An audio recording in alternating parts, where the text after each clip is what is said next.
Hi, I'm reading Rachel, and this is Chessmen of Mars, Chapter 3, Headless Humans. As a reminder, Tara is lost in the biggest storm that Mars has ever seen, and we know Gahan of Gathol wants to go rescue her.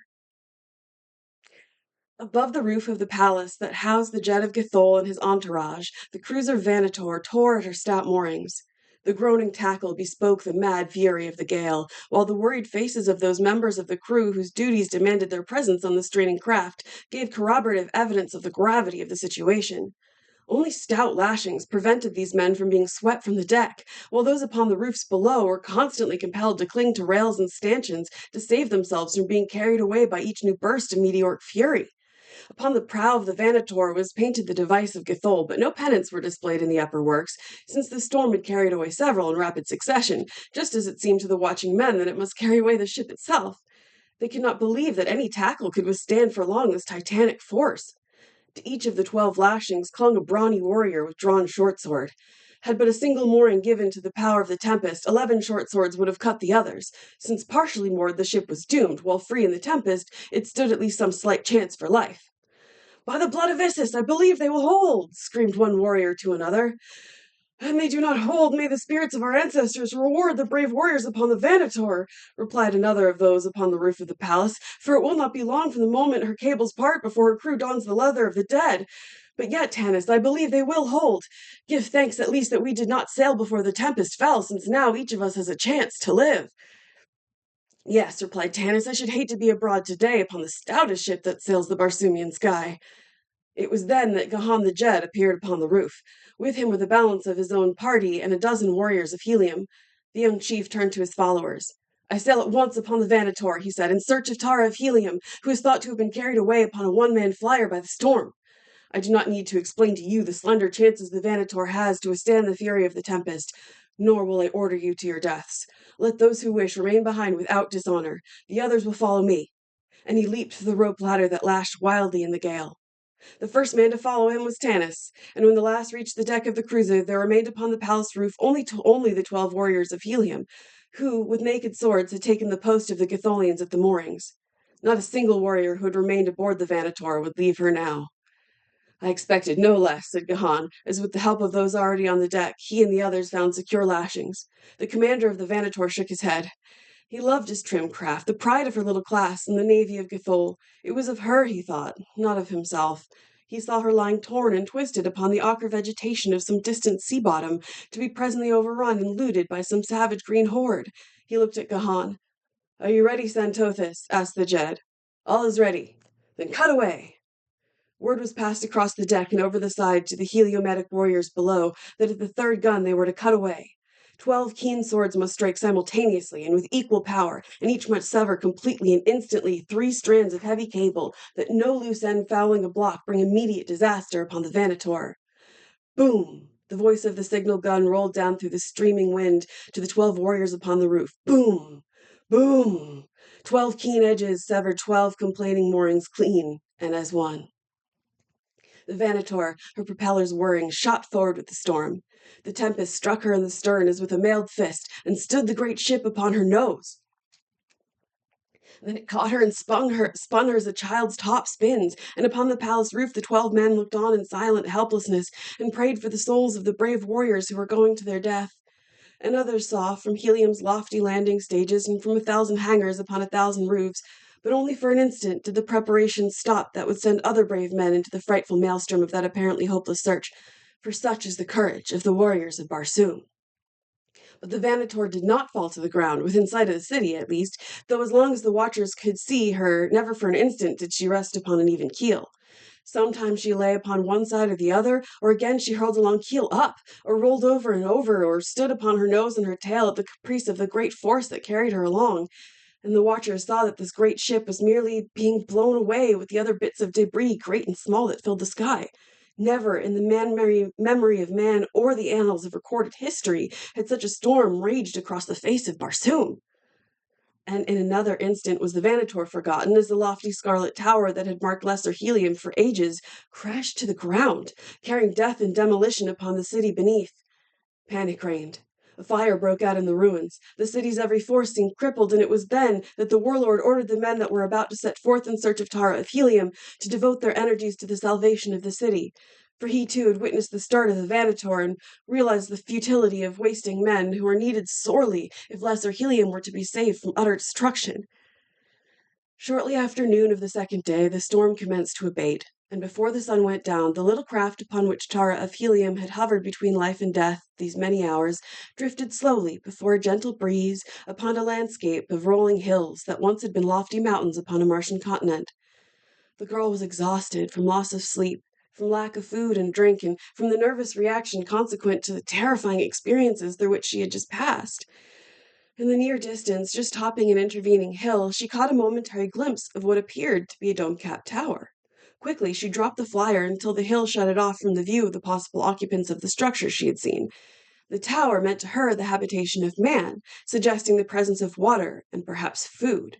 If the tower was the deserted relic of a bygone age, she would scarcely find food there, but there was still a chance that there might be water. If it was inhabited, then must her approach be cautious, for only enemies might be expected to abide in so far distant a land. Tara of Helium knew that she must be far from the twin cities of her grandfather's empire, but had she guessed within even 1,000 odds of the reality, she had been stunned by the realization of the utter hopelessness of her state. Keeping the craft low, for the buoyancy tanks were still intact, the girl skimmed the ground until the gently moving wind had carried her to the side of the last hill that intervened between her and the structure she had thought a man-built tower. Here she brought her flyer to the ground among some stunted trees, and dragging it beneath one where it might be somewhat hidden from craft passing above, she made it fast and set forth to reconnoiter. Like most women of her class, she was armed only with a single slender blade, so that in such an emergency as now confronted her, she must depend almost solely upon her cleverness in remaining undiscovered by enemies. With utmost caution, she crept warily toward the crest of the hill, taking advantage of every natural screen that the landscape afforded to conceal her approach from possible observers ahead, while momentarily she cast quick glances rearward lest she be taken by surprise from that quarter.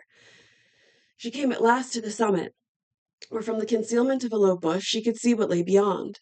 Beneath her spread a beautiful valley surrounded by low hills. Dotting it were numerous circular towers, dome-capped, and surrounding each tower was a stone wall enclosing several acres of ground. The valley appeared to be in a high state of cultivation. Upon the opposite side of the hill, and just beneath her, was a tower and enclosure. It was the roof of the former that had first attracted her attention. In all respects, it seemed identical in construction with those further out in the valley. A high, plastered wall of massive construction surrounding a similarly constructed tower, upon whose gray surface was painted in vivid colors a strange device. The towers were about 40 sofads in diameter, approximately 40 earth feet, and 60 in height to the base of the dome. To an Earthman, they would have immediately suggested the silos in which dairy farmers store in silage for their herds, but closer scrutiny, revealing an occasional embrasured opening together with the strange construction of the domes, would have altered such a conclusion. Tara of Helium saw that the dome seemed to be faced with innumerable prisms of glass, those that were exposed to the declining sun scintillating so gorgeously as to remind her suddenly of the magnificent trappings of Gahan of Gathol. As she thought of the man, she shook her head angrily and moved cautiously forward a foot or two that she might get a less obstructed view of the nearer tower and its enclosure. As Tara of Helium looked down into the enclosure surrounding the nearest tower, her brows contracted momentarily in frowning surprise, and then her eyes went wide in an expression of incredulity and tinged with horror, for what she saw was a score or two of human bodies, naked and headless.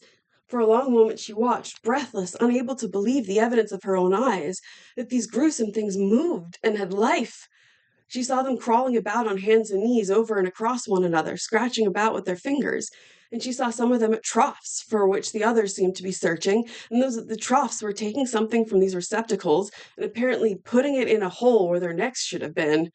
They were not far beneath her. She could see them distinctly, and she saw that there were the bodies of both men and women, and that they were beautifully proportioned, and that their skin was similar to hers, but of a slightly lighter red. At first she had thought that she was looking upon a shambles, and that the bodies, but recently decapitated, were moving under the impulse of muscular reaction, but presently she realized this was their normal condition. The horror of them fascinated her, so that she could scarce take her eyes from them. It was evident from their groping hands that they were eyeless, and their sluggish movements suggested a rudimentary nervous system and a correspondingly minute brain. The girl wondered how they subsisted, for she could not, even by the wildest stretch of imagination, picture these imperfect creatures as intelligent tillers of soil. Yet that the soil of the valley was tilled was evident, and that these things had food was equally so. But who tilled the soil? Who kept and fed these unhappy things, and for what purpose? It was an enigma beyond her powers of deduction. The sight of food aroused again a consciousness of her own gnawing hunger and the thirst that parched her throat. She could see both food and water within the enclosure, but would she dare enter even should she find means of ingress? She doubted it, since the very thought of possible contact with these gruesome creatures sent a shudder through her frame. Then her eyes wandered out again across the valley until presently they picked out what appeared to be a tiny stream winding its way through the center of the farmlands. A strange sight upon Barsoom. Ah, if it were but water! Then she might hope with a real hope, for the fields would give her sustenance, which she could gain by night, and while by day she hid among the surrounding hills, and sometime, yes, sometime she knew the searchers would come, for John Carter, Warlord of Barsoom, would never cease to search for his daughter until every square ha'ad of the planet had been combed again and again. She knew him, and she knew the warriors of Helium, and so she knew that could she but manage to escape harm until they came, they would indeed come at last. She would have to wait until dark before she dare venture into the valley, and in the meantime she thought it well to search out a place of safety nearby where she might be reasonably safe from savage beasts. It was possible that the district was free from carnivora, but one might never be sure in a strange land. As she was about to withdraw behind the brow of the hill, her attention was again attracted to the enclosure below. Two figures had emerged from the tower. Their beautiful bodies seemed identical with those of the headless creatures among which they moved, but the newcomers were not headless. Upon their shoulders were heads that seemed human, yet which the girl intuitively sensed were not human.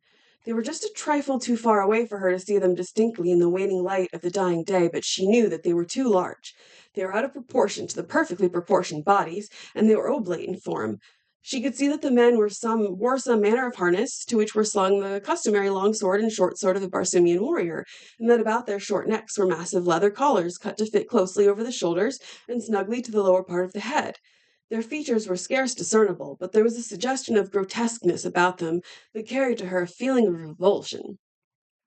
The two carried a long rope to which were fastened, at intervals of about 2 sofads, which she later guessed were light manacles, for she saw the warriors passing amongst the poor creatures in the enclosure, and about the right wrist of each they fastened one of the manacles. When all had been thus fastened to the rope, one of the warriors commenced to pull and tug at the loose end as though attempting to drag the headless company toward the tower, while the other went among them with a long light whip with which he flicked them upon the naked skin. Slowly, dully, the creatures rose to their feet, and between the tugging of the warrior in front and the lashing of him behind, the hopeless band was finally herded within the tower. Tara of Helium shuddered as she turned away. What manner of creatures were these? Suddenly it was night. The Barsoomian day had ended, and then the brief period of twilight that renders the transition from daylight to darkness almost as abrupt as the switching off of an electric light, and Tara of Helium found no sanctuary. But perhaps there were no beasts to fear, or rather to avoid. Tara of Helium liked not the word fear. She would have been glad, however, had there been a cabin, even a very tiny cabin, upon her small flyer, but there was no cabin. The interior of the hull was completely taken up by buoyancy tanks.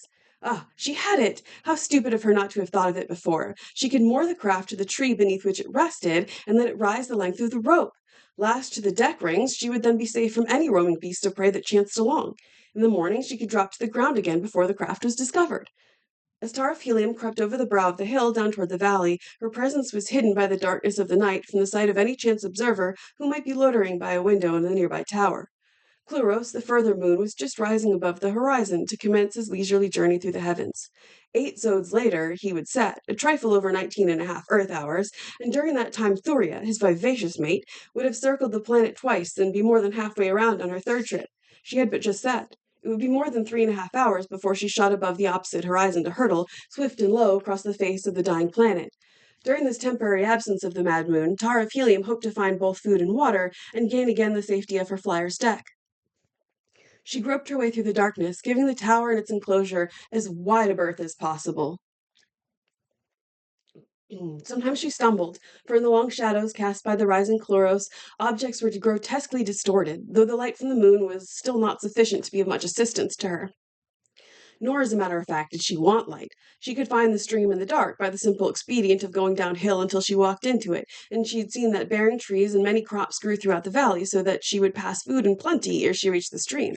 If the moon showed her the way more clearly and thus saved her from an occasional fall, he would, too, show her more clearly to the strange denizens of the towers, and that, of course, must not be.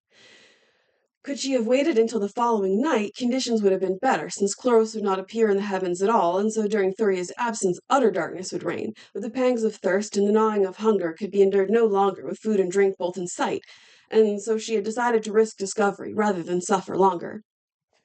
Safely past the nearest tower, she moved as rapidly as she felt consistent with safety, choosing her way wherever possible so that she might take advantage of the shadows of the trees that grew at intervals and at the same time discover those which bore fruit. In this latter she met with almost immediate success, for the very third tree beneath which she halted was heavy with ripe fruit. Never, thought Tara of Helium, had aught so delicious impinged upon her palate, and yet it was naught else than the most almost tasteless usa, which is considered to be palatable only after having been cooked, and highly spiced. It grows easily with little irrigation, and the trees bear abundantly. The fruit, which ranks high in food value, is one of the staple foods of the less well-to-do, and because of its cheapness and nutritive value, forms one of the principal rations of both armies and navies upon Barsoom, a use which has won for it a Martian sobriquet, which, freely translated into English, would be the fighting potato. The girl was wise enough to eat but sparingly, but she filled her pocket pouch with the fruit before she continued upon her way. 2 towers she passed before she came at last to the stream, and here again she was temperate, drinking but little, and that very slowly, contenting herself with rinsing her mouth frequently, and bathing her face, her hands, and her feet. And even though the night was cold, as Martian nights are, the sensation of refreshment more than compensated for the physical discomfort of the low temperature. Replacing her sandals, she sought among the growing trunk near the stream for whatever edible berries or tubers might be planted there, and found a couple of varieties that could be eaten raw. With these, she replaced some of the usa in her pocket pouch, not only to ensure a variety, but because she found them more palatable. Occasionally, she returned to the stream to drink, but each time moderately. Always were her eyes and ears alert for the first signs of danger, but she had neither seen nor heard aught to disturb her. And presently the time approached when she felt she must return to her flyer, lest she be caught in the revealing light of low-swinging Thuria. She dreaded leaving the water, for she knew she must become very thirsty before she could hope to come again to the stream. If she only had some little receptacle in which to carry water, even a small amount would tide her over until the following night, but she had nothing, and so she must content herself as best she could with the juices of the fruit and tubers she had gathered. After a last drink at the stream, the longest and deepest she had allowed herself, she rose to retrace her steps toward the hills, but even as she did so she became suddenly tense with apprehension. What was that? She could have sworn she saw something move in the shadows beneath a tree not far away. For a long minute the girl did not move. She scarce breathed. Her eyes remained fixed upon the dense shadows below the tree, her ears strained through the silence of the night. A low moaning came down from the hills where her flyer was hidden. She knew it well, the weird note of the haunting bant. And the great carnivore hunting lay directly in her path. But he was not so close as this other thing, hiding there in the shadows just a little way off. What was it? It was the strain of uncertainty that weighed heaviest upon her. Had she known the nature of the creature lurking there, half its menace would have vanished. She cast quickly about her in search of some haven of refuge, should the thing prove dangerous. Again arose the moaning from the hills, but this time closer. Almost immediately was answered from the opposite side of the valley behind her, and then from the distance to the right of her, and twice upon her left. Her eyes had found a tree quite near. Slowly, and without taking her eyes from the shadow of that other tree, she moved toward the overhanging branches that might afford her sanctuary in the event of need. And at her first move, a low growl arose from the spot she had been watching, and she heard the sudden moving of a big body. Simultaneously, the creature shot into the moonlight in full charge upon her, its tail erect, its tiny ears laid flat, its great mouth with its multiple rows of sharp and powerful fangs already yawning for its prey, its 10 legs carrying it forward in great leaps, and now from the beast's throat issued the frightful roar with which it seeks to paralyze its prey. It was a banth, the great maned lion of Barsoom. Tara of Helium saw it coming and leaped for the tree toward which she had been moving, and the banth realized her intention and redoubled his speed. As his hideous roar awakened the echoes in the hills, so too it awakened echoes in the valley. But these echoes came from the living throats of others of his kind, until it seemed to the girl that fate had thrown her into the midst of a countless multitude of these savage beasts. Almost incredibly swift as the speed of a charging banth, and fortunate it was that the girl had not been caught further in the open. As it was, her margin of safety was next to negligible, for as she swung nimbly to the lower branches, the creature in pursuit of her crashed among the foliage, almost upon her as it sprang upward to seize her. It was only a combination of good fortune and agility that saved her. A stout branch deflected the raking talons of the carnivore, but so close was the call that a giant forearm brushed her flesh in the instant before she scrambled to the higher branches. Baffled, the Banth gave vent to his rage and disappointment in a series of frightful roars that caused the very ground to tremble, and to these were added the roarings and the growlings and the moanings of his fellows as they approached from every direction in the hope of wresting from him whatever of his kill they could take by craft or prowess. And now he turned snarling upon them as they circled the tree, while the girl, huddled in a crotch above them, looked down upon the gaunt yellow monsters padding on noiseless feet in a restless circle about her. She wondered now at the strange freak of fate that had permitted her to come down this far into the valley by night unharmed, but even more she wondered how she was to return to the hills. She knew that she would not dare venture it by night, and she guessed too that by day she might be confronted by even graver perils. To depend upon this valley for sustenance, she now saw to be beyond the pale of possibility because of the banths that would keep her from food and water by night, while the dwellers in the tower would doubtless make it equally impossible for her to forage by day. There was but one solution of her difficulty, and that was to return to her flyer and pray that the wind would waft her to some less terrorful land. But when might she return to the flyer? The banths gave little evidence of relinquishing hope of her, and even if they wandered out of sight, would she dare risk the attempt? She doubted it. Hopeless indeed seemed her situation. Hopeless it was. End of chapter 3, and join me next time for chapter 4, Captured. Subscribe for more, and subscribe for subscription's sake. What do you think? Should people subscribe? You should subscribe! Yeah, you should subscribe.